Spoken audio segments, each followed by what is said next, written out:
TRT fam, Justin again, reporting from Middle Tennessee, and today I'm doing my first of two videos on why you should just leave estradiol alone, why you should quit tripping out over it, and why it is beneficial in men.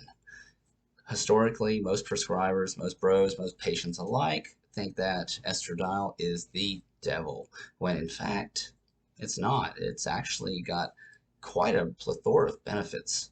Anyway, let's get started. So, the first thing I want to talk about are the sexual benefits of leaving estradiol alone and how estradiol can play a role into sexual function and libido in men. So, believe it or not, estradiol can positively influence sexual interest and libido.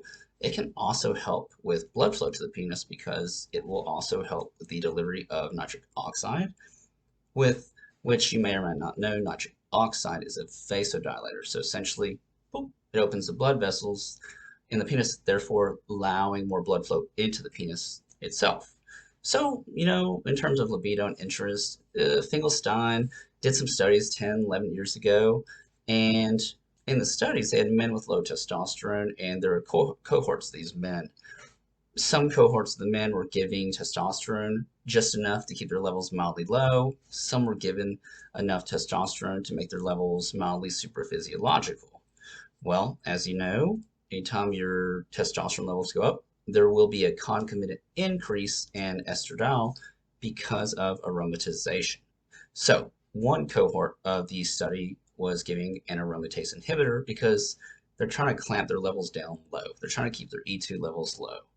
The analysis demonstrated that the patients who had lower estradiol levels actually reported worse outcomes in terms of sexual interest and libido.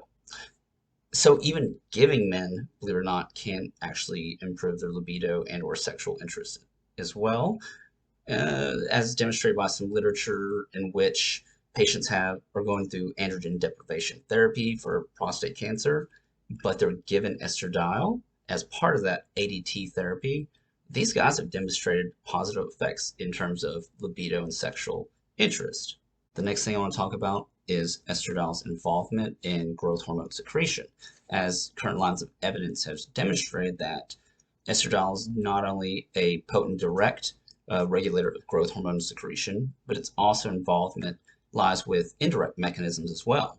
And these have been demonstrated in E2 clamp studies. And E2 clamp studies are studies in which AIs are used to deliberately reduce the amount of estradiol in patients on testosterone replacement therapy or patients not on testosterone replacement therapy.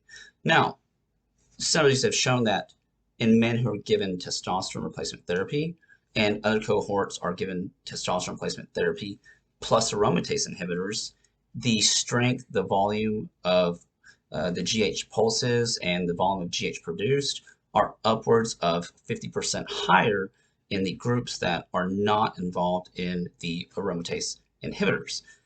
This essentially brings us to that we can extrapolate the significance of the role of estradiol in the production of GH and the involvement of GH pulses. So the third and final thing I want to talk about today in regards to estradiol and its benefits in men is estradiol being responsible for bone development in men. So osteoclast, osteoblast, osteocytes, they all demonstrate receptors for both estradiol and androgen receptors. However, estradiol receptor alpha is the primary receptor that's responsible for the development and maintenance of the male skeleton. So even in studies in which men are given testosterone alone, as compared to studies in which men are given an aromatase inhibitor plus testosterone, guess what again? The AI group demonstrates lower bone mineral density as well as suppressed bone remodeling. In other words, it's not only depleting their bone, it's drawing their bones out, and it's preventing them from turning over and producing new bone. Even guys that are already hypogonadal, I'm talking about guys that already have low testosterone and they already have a high urinary excretion of N-telopeptides, which are markers for bone resorption. Those markers have been attenuated with the introduction of estradiol. Again, I'm talking about guys that already have low T, they already have the markers, the telopeptides, that show they already have low bone density. That's been reversed, that's been stopped, that's been attenuated with the introduction of estradiol. Again, what this tells us is that estradiol is the primary sex hormone responsible for the bone development and maintenance in men.